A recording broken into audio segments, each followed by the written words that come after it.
Greetings and welcome to the April 20th edition of Reading Through the Bible in a Year from Mighty Through God.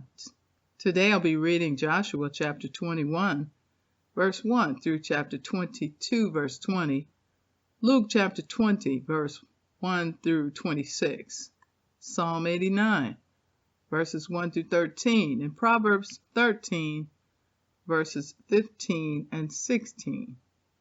And today I'll be reading from the New International Version. We've been reading the sections where all the Israelite tribes were receiving their inheritance. And so this section is titled Towns for the Levites. Now the family heads of the Levites approached Eleazar the priest, Joshua son of Nun, and the heads of the other tribal families of Israel at Shiloh in Canaan, and said to them, The Lord commanded through Moses that you give us towns to live in, with pasture lands for our livestock. So as the Lord had commanded, the Israelites gave the Levites the following towns and pasture lands out of their own inheritance. The first lot came out for the Kohathites, according to their clans. The Levites, who were descendants of Aaron, the priest, were allotted 13 towns from the tribes of Judah, Simeon, and Benjamin. The rest of Kohath's descendants were allotted 10 towns from the clans of the tribes of Ephraim, Dan, and half of Manasseh. The descendants of Gershon were allotted 13 towns from the clans of the tribes of Issachar, Asher, Naphtali, and the half-tribe of Manasseh in Bashan. The descendants of Merari, according to their clans, received 12 towns from the tribes of Reuben, Gad, and Zebulun. So the Israelites allotted to the Levites these towns and their pasture lands, as the Lord had commanded through Moses. From the tribes of Judah and Simeon, they allotted the following towns by name. These towns were assigned to the descendants of Aaron, who were from the Kohathite clans of the Levites, because the first lot fell to them. They gave them Kiriath Arba, that is, Hebron, with its surrounding pasture land in the hill country of Judah. Arba was the forefather of Anak. But the fields and villages around the city they had given to Caleb, son of Jephunneh, as his possession. So to the descendants of Aaron the priest they gave Hebron, a city of refuge for one accused of murder, Libnah, Jatir, Eshtemoa, Holon, Debir, Ain, Juttah, and Beth Shemesh, together with their pasture lands, 9 towns from these 2 tribes. And from the tribe of Benjamin they gave them Gibeon, Geba, Anathoth, and Almon, together with their pasture lands, 4 towns. The total number of towns for the priests, the descendants of Aaron, came to 13, together with their pasture lands. The rest of the Kohathite clans of the Levites were allotted towns from the tribe of Ephraim. In the hill country of Ephraim, they were given Shechem, a city of refuge for one accused of murder, and Gezer, Gibzam, and Beth Horon, together with their pasture lands, 4 towns.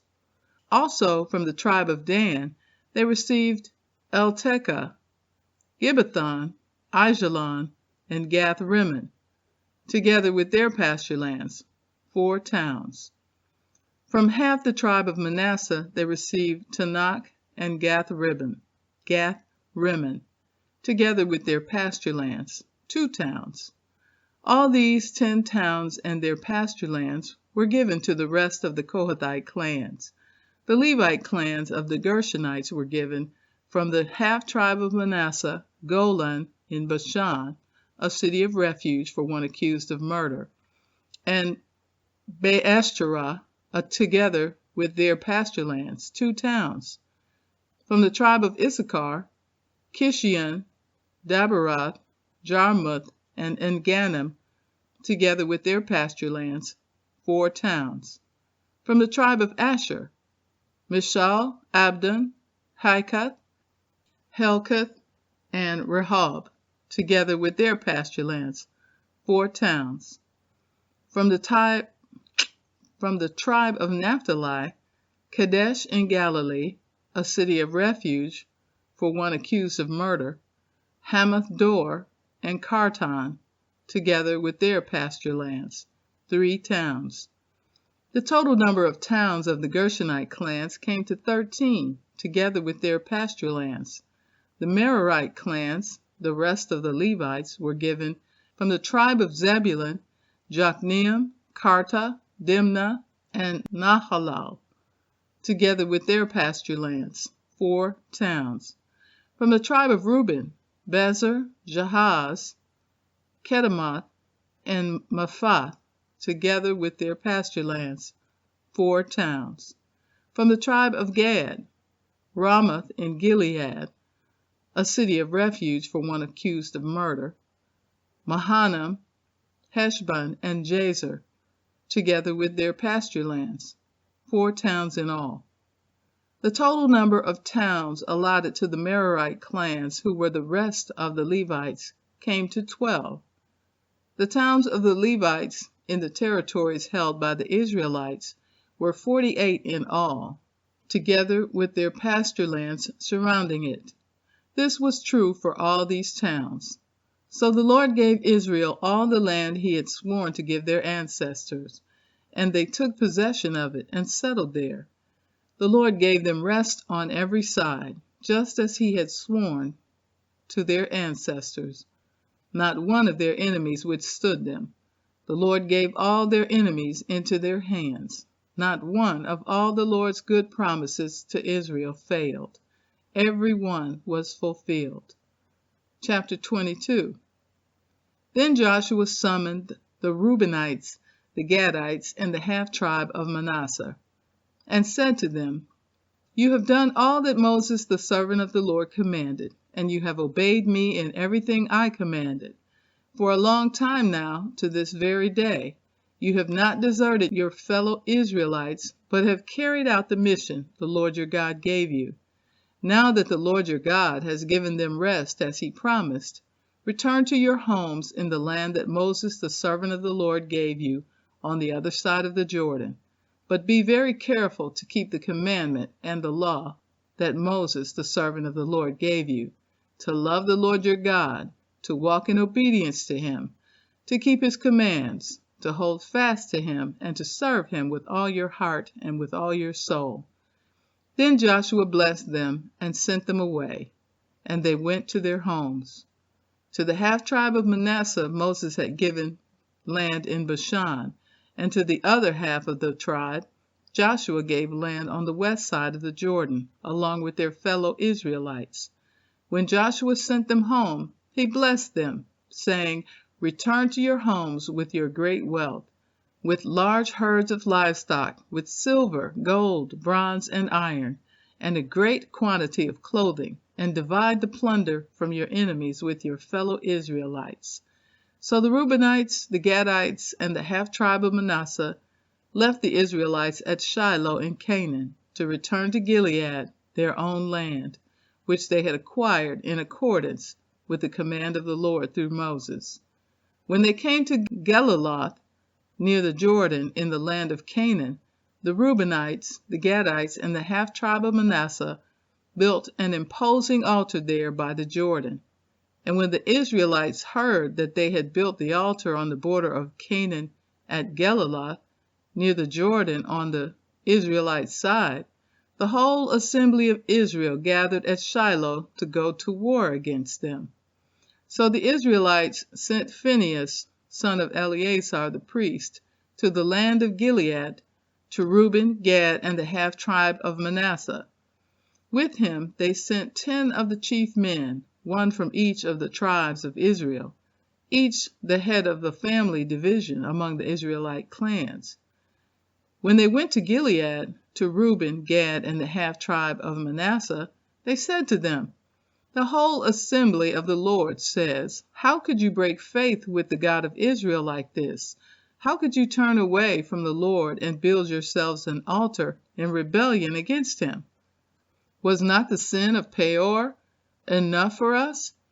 Up to this day, we have not cleansed ourselves from that sin, even though a plague fell on the community of the Lord.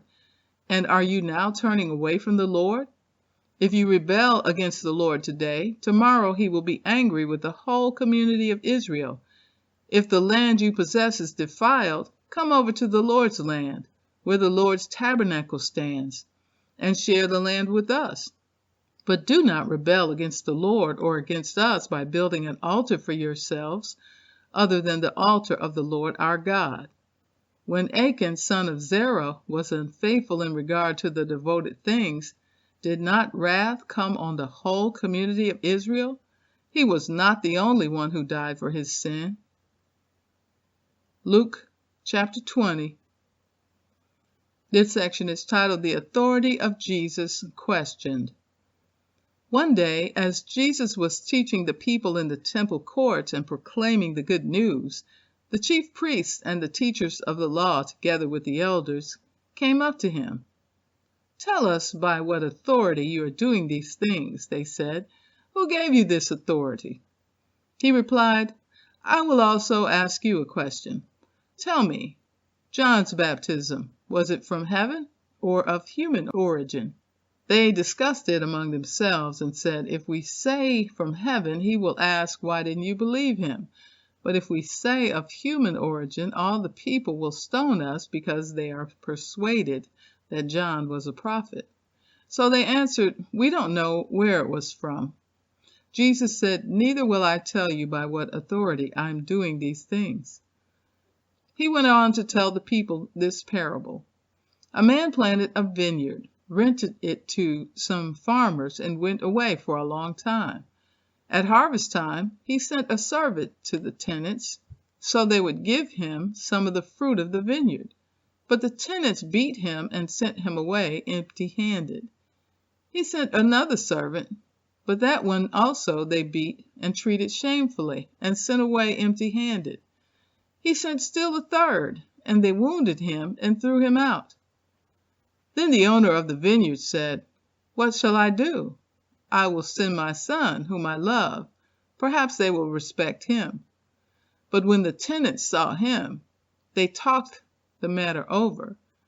"This is the heir," they said. "Let's kill him, and the inheritance will be ours." So they threw him out of the vineyard and killed him. What then will the owner of the vineyard do to them? He will come and kill those tenants and give the vineyard to others. When the people heard this, they said, "God forbid." Jesus looked directly at them and asked, "Then what is the meaning of that which is written? The stone the builders rejected has become the cornerstone. Everyone who falls on that stone will be broken to pieces. Anyone on whom it falls will be crushed." The teachers of the law and the chief priests looked for a way to arrest him immediately, because they knew he had spoken this parable against them, but they were afraid of the people. Keeping a close watch on him, they sent spies who pretended to be sincere. They hoped to catch Jesus in something he said, so that they might hand him over to the power and authority of the governor. So the spies questioned him, "Teacher, we know that you speak and teach what is right, and that you do not show partiality, but teach the way of God in accordance with the truth. Is it right for us to pay taxes to Caesar or not?" He saw through their duplicity and said to them, "Show me a denarius. Whose image and inscription are on it?" "Caesar's," they replied. He said to them, "Then give back to Caesar what is Caesar's, and to God what is God's." They were unable to trap him in what he had said there in public, and astonished by his answer, they became silent. Psalm 89, a maskil of Ethan the Ezrahite. I will sing of the Lord's great love forever. With my mouth I will make your faithfulness known through all generations. I will declare that your love stands firm forever, that you have established your faithfulness in heaven itself. You said, "I have made a covenant with my chosen one. I have sworn to David my servant. I will establish your line forever and make your throne firm through all generations." The heavens praise your wonders, Lord, your faithfulness too, in the assembly of the holy ones. For who in the skies above can compare with the Lord? Who is like the Lord among the heavenly beings? In the council of the holy ones, God is greatly feared. He is more awesome than all who surround him. Who is like you, Lord God Almighty? You, Lord, are mighty, and your faithfulness surrounds you. You rule over the surging sea. When its waves mount up, you still them. You crushed Rahab like one of the slain. With your strong arm you scattered your enemies. The heavens are yours, and yours also the earth. You founded the world and all that is in it. You created the north and the south. Tabor and Hermon sing for joy at your name. Your arm is endowed with power. Your hand is strong. Your right hand exalted. Proverbs chapter 13, verses 15 and 16. Good judgment wins favor, but the way of the unfaithful leads to their destruction. All who are prudent act with knowledge, but fools expose their folly. And so concludes the reading for April 20th. Be blessed.